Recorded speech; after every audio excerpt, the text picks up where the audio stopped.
Assalamualaikum warahmatullahi wabarakatuh. Waalaikumsalam warahmatullahi wabarakatuh. Terima kasih kepada teman-teman yang telah hadir dalam Zoom permeetingan ini. Perkenalkan, saya Rizkondari sebagai moderator.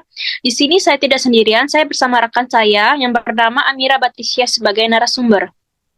Dalam acara ini, topik pembahasan kita tentang pentingnya kesetaraan gender dalam pemberdayaan perempuan. Baik, kepada narasumber kita, Amira Batrisya, saya persilakan untuk menjelaskan. Baiklah, terima kasih sebelumnya. Assalamualaikum warahmatullahi wabarakatuh. Waalaikumsalam warahmatullahi wabarakatuh. Baiklah, kepada sekalian, sebelumnya saya ucapkan terima kasih karena telah hadir dalam acara kami dalam pemberdayaan masyarakat mengenai pentingnya kesetaraan gender dalam pemberdayaan perempuan. Nah, sebelum itu izinkan saya memperkenalkan diri. Saya Amira Batrisya, selaku narasumber dari acara pemberdayaan kali ini. Dan saat ini saya masih menjadi mahasiswi pada program studi pendidikan masyarakat Universitas Sriwijaya, yang mana pada kali ini saya berkesempatan dalam memberdayakan masyarakat mengenai pentingnya kesetaraan gender dalam pemberdayaan perempuan. Nah, mengenai pentingnya kesetaraan gender. Kesetaraan gender itu merupakan suatu pondasi yang mana perlu kita pahami karena apabila terlaksananya suatu kesetaraan gender maka akan memberdayakan segala jenis kelamin baik itu laki-laki dan perempuan. Adapun tujuan dari kesetaraan gender ini adalah untuk mengurangi ketidaksetaraan yang terjadi dari kehidupan masyarakat atau kehidupan lingkungan kehidupan kita, kehidupan sosial, baik itu dari keluarga atau pertemanan dan lain sebagainya. Nah, lingkungan yang ketidakadilan gender ini seperti adanya budaya patriarki yang mana ya pada budaya patriarki itu sendiri sangat kita kenal sebagai budaya yang membatasi dari perempuan karena kurangnya kesadaran akan pentingnya perempuan itu untuk berdaya, baik itu dari laki-laki maupun dari perempuan itu sendiri. Nah, adapun ketidaksetaraan ini sangat akan membatasi dari perkembangan atau pembangunan dari nasionalisme. Nah, teman-teman, kita dapat pahami dan renungkan bahwa kesetaraan gender itu sangat penting, terutama bagi pemberdayaan perempuan. Nah, untuk kita sendiri, perempuan itu penting agar kita dapat menciptakan individu-individu yang baik dan juga untuk kita agar kita itu lebih baik dari sebelumnya seperti pemberdayaan bagi perempuan itu banyak macamnya seperti di pendidikan, di lingkungan pekerjaan, pada lingkungan politik, ekonomi dan lain-lain. Nah, tujuan dari pemberdayaan itu sendiri kan untuk memberdayakan kesejahteraan bagi masyarakat baik perempuan maupun laki-laki. Nah, dalam hal itu perempuan itu diberdayakan agar dapat membangun nasionalisme itu dengan baik. Adapun langkah-langkah dalam memberdayakan perempuan itu sendiri, yaitu pertama bisa dengan mengembangkan kesadaran masyarakat akan hak-hak perempuan dengan kesetaraan gender tersebut. Nah, apabila masyarakat itu telah paham atau telah mengetahui akan hak-hak perempuan dalam kesetaraan gender itu akan lebih mudah bagi untuk mengembangkan potensi setiap individu untuk berkembang, baik itu juga memberi manfaat bagi negara. Yang kedua itu bisa dengan meningkatkan kesadaran hukum akan terkaitan hak-hak perempuan. Jadi perempuan itu memiliki hak untuk setara atau untuk berdaya. Artinya perempuan itu seperti dari contoh kasus budaya patriarki yang mungkin kita kenal di kehidupan masyarakat atau di kehidupan keluarga kita sendiri mengenai patriarki itu menghalangi perempuan untuk tumbuh atau berkembang sehingga mencegah perempuan itu berdaya. Oleh karena itu, pentingnya hukum itu menyadari hak-hak bagi perempuan itu untuk berdaya. Oleh karena itu, budaya patriarki itu sendiri tidak bagus untuk dilaksanakan saat ini. Seperti halnya sesuai dengan perkembangan teknologi, budaya patriarki itu berkebalikan atau menjadi penghalang bagi pertumbuhan atau perkembangan pemberdayaan masyarakat itu sendiri. Apabila budaya patriarki itu kan masih berkaitan dengan penghalangan bagi perempuan itu untuk berkembang karena adanya beban ganda, misalkan dari perempuan itu sudah bekerja, dia pun juga mengurus rumah tangga. Nah, itu akan menjadi dua beban bagi perempuan, tidak hanya bekerja namun juga mengurus rumah tangga. Sedangkan laki-laki itu menganggap perempuan itu lebih rendah dari laki-laki. Nah, dari budaya patriarki tadi bisa kita ambil kesimpulan bahwasanya perempuan itu harus diberdayakan melalui hak-hak yang ada ditentukan oleh hukum. Dan yang selanjutnya yaitu melalui peningkatan partisipasi perempuan dari hukum, nah, dari politik, ekonomi, maupun sosial budaya. Nah, apabila perempuan itu sudah ditingkatkan kegiatannya itu pada bidang-bidang seperti ekonomi, seperti perempuan itu tidak hanya berdiam diri di rumah, namun juga memiliki pekerjaan-pekerjaan tertentu yang juga bisa dimiliki oleh perempuan selain dimiliki laki-laki. Yang keempat itu meningkatkan kesadaran gender melalui pendidikan dan kampanye sosial. Nah, adapun kesadaran akan kesetaraan gender ini penting disosialisasikan melalui pendidikan serta kampanye seperti yang kami lakukan saat ini, yaitu pemberdayakan masyarakat melalui kampanye kesetaraan gender. Nah, sangat penting karena akan membuat masyarakat itu lebih berdaya dan perempuan itu lebih stabil dalam untuk mengembangkan dirinya dan juga untuk mengembangkan generasi-generasi selanjutnya karena tidak adanya perempuan maka tidak akan terjadinya generasi-generasi selanjutnya karena perempuan itu menjadi berperan penting bagi kesetaraan gender serta untuk pemberdayaan masyarakat serta untuk pengembangan nasional.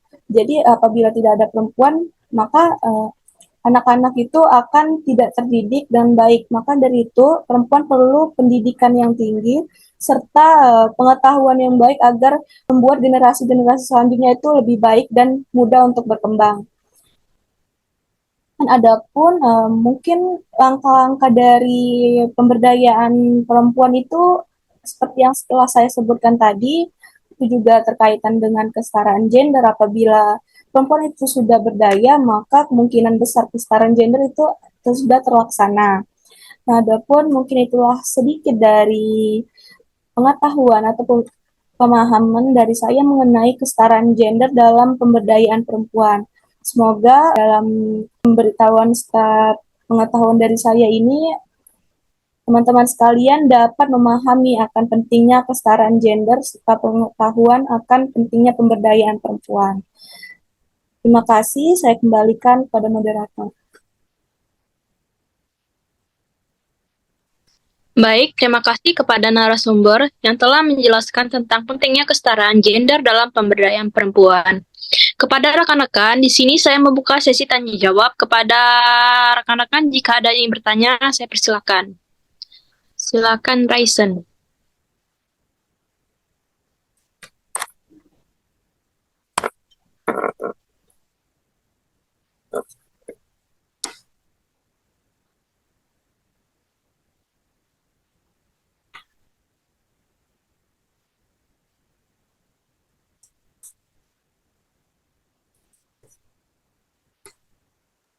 Bagaimana kepada rekan-rekan? Apakah ada yang bertanya? Baik, kepada Muammar, saya persilakan. Baik, terima kasih moderator. Sebelumnya, perkenalkan nama saya Muammar Kedapi.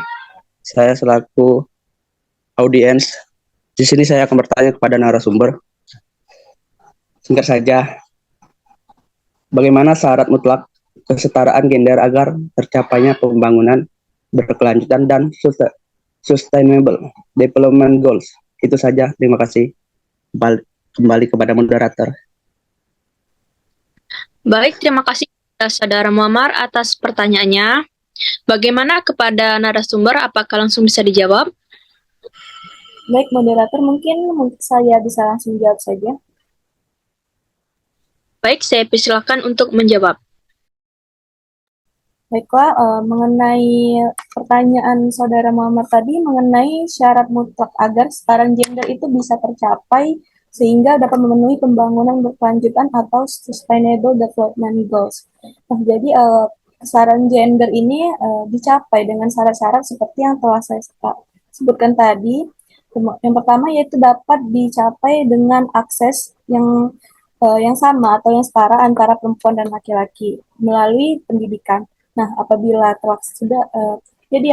sudah terlaksananya akses yang sama atau yang setara dalam hal pendidikan bagi laki-laki dan perempuan itu akan memberikan pendidikan yang berkualitas serta meningkatkan keterampilan dan pengetahuan mereka sehingga dapat terjalinnya atau terciptanya pembangunan itu dengan stabil dan baik.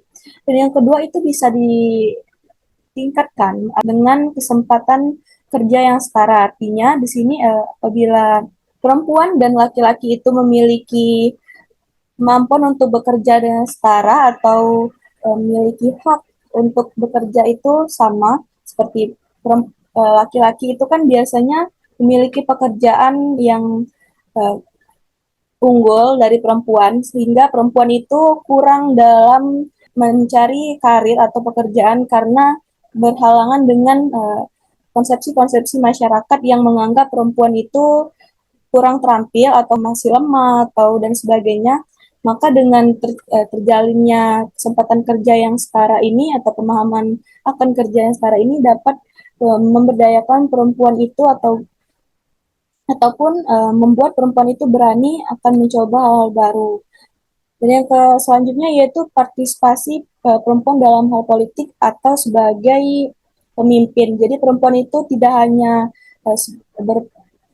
dapat berperan sebagai masyarakat biasa yang masih dianggap remeh oleh kaum laki-laki, namun perempuan itu diharuskan atau dapat diberdayakan dengan menjadi pemimpin atau mengikuti organisasi-organisasi politik yang akan membuat mereka itu tidak rendah lagi di mata laki-laki maupun di mata masyarakat. Yang selanjutnya yaitu terhadap akses layanan. Nah, apabila perempuan itu akses layanan kesehatannya atau dapat berkembang melalui seperti layanan reproduksinya atau informasi dan layanan yang berkaitan dengan kesehatan mereka. Apabila sudah setara dengan laki-laki, maka akan menghasilkan perkembangan atau pertumbuhan pembangunan yang berkelanjutan itu. Dan bisa saja dengan seperti yang setelah saya sebutkan tadi, yaitu dengan memberikan pengetahuan atau kesadaran bagi masyarakat mengenai pentingnya kesetaraan gender itu dengan tujuan memberdayakan perempuan.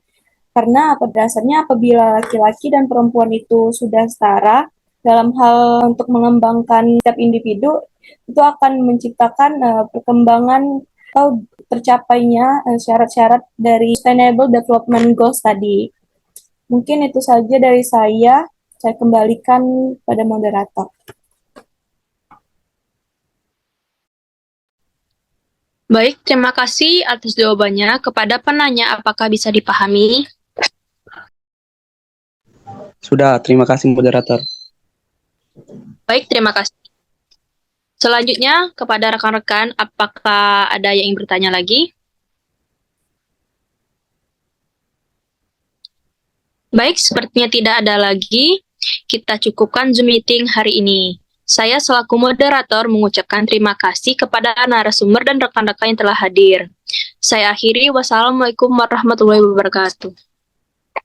Waalaikumsalam Waalaikumsalam. warahmatullahi wabarakatuh.